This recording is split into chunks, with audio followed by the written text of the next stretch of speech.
ஓம் ராம் ராமாய நம ராம் ராமாய நம ராம் ராமாய நம அசாத்திய சாதக சுவாமின் அசாத்தியம் நவகிம்மத ராமதூதாக்கிருபஷ்ணமத்காரியம் சாதே பிரபோ.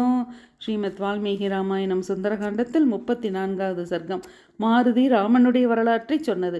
ஓய்வில்லாமல் சமுத்திரத்தின் அலைகள் போல் துக்கத்தால் பீடிக்கப்படும் சீதை இப்படி சொல்ல கேட்டு அனுமான் அவளுக்கு ஆறுதல் உண்டாகும்படி பதில் சொன்னார். ஸ்ரீ ராகவன் க்ஷேமமாக இருக்கிறார். அதை தங்களிடத்தில் தெரிவிக்கும்படி என்னை இங்கே அனுப்பினார். தங்களுடைய விருத்தாந்தத்தை அறிந்து அவரிடத்தில் சொல்வதற்காக வந்தேன். பிரம்மாஸ்திரத்தையும் வேதங்களையும் நன்றாக அறிந்தவரும் அவைகளின் தத்வார்த்தத்தை தெரிந்தவர்களுள் சிரேஷ்டருமான ராமன் தன் க்ஷேமத்தை தங்களிடத்தில் சொல்லச் சொன்னார். அவருடைய தம்பி லக்ஷ்மணன் தங்களுக்கு நேர்ந்த கஷ்டத்தை நினைத்து நினைத்து வியசனமடைந்து தங்களுக்கு சாஷ்டாங்க நமஸ்காரம் செய்தார். அவர் மகா தேஜஸ்வி என்றும் ராமனுக்கு மிகவும் அருமையானவர் என்றும் அவருக்கு சகல கைங்கரியத்தையும் செய்ய பெற்றவர் என்றும் தங்களுக்கு தெரியுமே என்றார். புருஷ சிரேஷ்டர்களான ராம லக்ஷ்மணர்கள் சேமமாக இருக்கிறார்கள் என்று கேட்டு பிரியத்தால் அவையவெங்கள் மயிர் கூச்சமடைய சீதை ஆஞ்சநேயரை பார்த்து, என்ன ஆச்சரியம், ஒருவன் பிழைத்த மாத்திரம் இருந்தால் 100 வருஷங்களுக்கு பிறகாவது சந்தோஷத்தை அனுபவிக்காமல் இருக்க மாட்டான் என்றார். லோக வார்த்தை என் விஷயத்தில் வாஸ்தவமாயிற்று என்றார். பிறகு தன்னிடத்தில் தூதனாக வந்த ஹனுமாரிடத்தில் சீதைக்கு ஆச்சரியகரமான பிரீத்தி உண்டாயிற்று. அவ்விருவரும் வெகு நம்பிக்கையாக பேசிக்கொண்டார்கள். சீதை இப்படி சொல்ல கேட்டு ஹனுமான் சோகத்தால் வாடியிருக்கும் இவளை இன்னும் தேற்ற வேண்டும் என்று சமீபத்தில் வர ஆரம்பித்தார். உடனே சீதைக்கு சந்தேகம் பிறந்து அவர் வர ராமன் என்றே எண்ணினார். ஐயோ, புத்தி மயங்கி இவனிடத்தில் கபடம் இல்லாமல் என் மனதில் உள்ள விஷயங்களை சொல்லிவிட்டேனே, என்னை போல் முட்டாள் உண்டோ?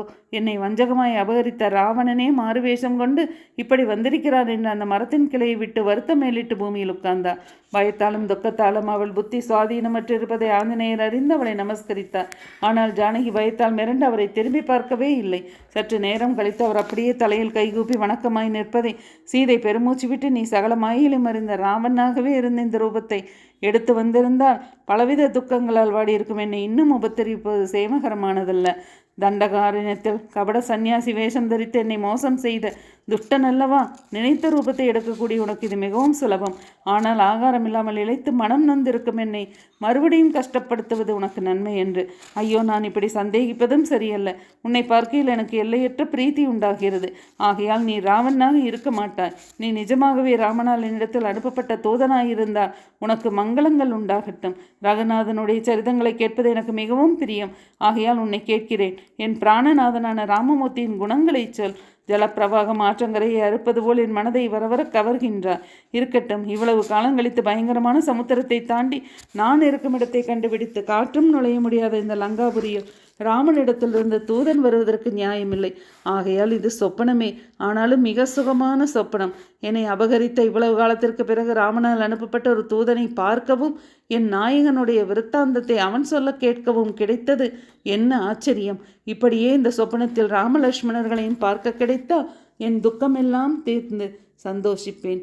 சொப்னமும் எனக்கு சத்ருவாய் நிற்கிறதே, இது சொப்னமாய் இருக்க நியாயமில்லை.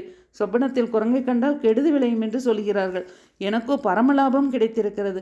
ஒருவேளை சித்த பிரம்மையோ, வாத பித்தங்களின் விகாரமோ, பைத்தியத்தின் காரியமோ, காணல் நீர்வோல் பொய்யோ, ராமன் சேமமாக இருக்கிறார் என்று கேட்பது எனக்குள்ள ஆசையும் எப்பொழுதும் அவருடைய தியானமும் சேர்ந்து இப்படி என் மனதில் மோகம் உண்டாக்கிற்றோ? அன்னவானமும் நித்திரையும் இல்லாமல் தேகத்தில் உள்ள தாதுக்கள் விகாரமடைந்து இப்படி தோன்றுகிறதோ? நாயகனை விட்டு பிரிந்தவர்களுக்கு நேரும் அவஸ்தைகளுக்குள் ஒன்றான உன்மத்தம் என்ற அவஸ்தையோ, ஒரு பதார்த்தத்தை வேறொன்றாய் தோற்றுவிக்கும் காணல் நீர் போன்ற விபரீத ஞானமோ? இது உன்மாதமாயிருக்க நியாயமில்லை. பிரமை என்பது நிஜமானால் அதை போக்கக்கூடிய வஸ்து இருக்க வேண்டும். மேலும் மோகம் கொண்டவர்களும் பைத்தியம் பிடித்தவர்களும் தாங்கள் இன்னார் என்றும் இன்னது செய்கிறார்கள் என்றும் பிறர் இன்னார் என்றும் இன்னது செய்கிறார்கள் என்றும் அறியார்கள். இருக்கும் வஸ்துக்களை இல்லை என்றும் இல்லாத வஸ்துக்களை இருக்கின்றன என்றும் நினைத்து நடப்பார்கள். எனக்கு அப்படி இல்லையே. என் சொரூபமும் எனக்கு சமீபத்தில் இருக்கும் இந்த வானரனுடைய சொரூபமும் நன்றாய் விளங்குகின்றன. முன் சொன்ன 4 அவஸ்தைகளும் நீங்கும். இது நீங்காமல் ஸ்திரமாக இருக்கிறது. மேலும் அவைகளுக்கு அவிவேகமே ஆதாரம். எனக்கோ விவேகம் பூர்ணமாய் இருக்கிறது என்று நிச்சயித்து மேற்சொன்னவைகளின் பலாபலங்களை பரிசோதித்து இவன் நினைத்த ரூபங்களை எடுக்கக்கூடிய ராவணனே என்று தீர்மானித்தார். ஆகையால் அனுமானை திரும்பி பார்த்து பதில் சொல்லவே இல்லை.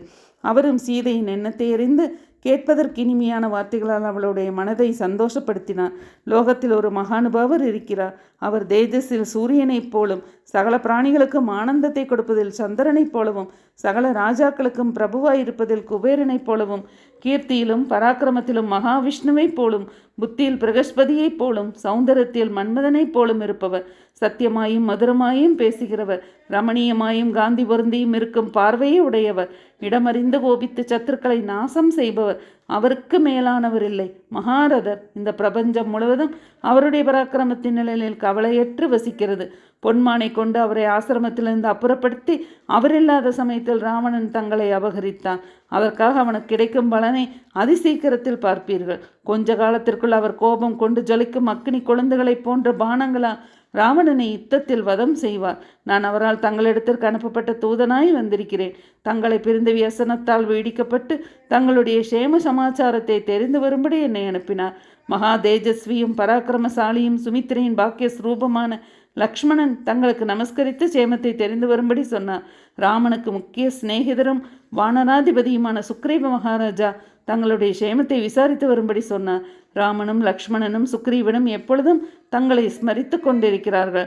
ராட்சசிகளின் வசத்தில் அகப்பட்டும் தாங்கள் பிழைத்திருப்பது தெய்வ அனுகிரகம்தான். அபார பலமுள்ள ராமரும் லக்ஷ்மணனும் சுக்ரீவனும் கணக்கில்லாத வானர சேனைகளுக்கு நடுவில் ஒப்பற்ற தேஜஸுடன் விளங்குவதை அதிசீக்கிரத்தில் பார்ப்பீர்கள்.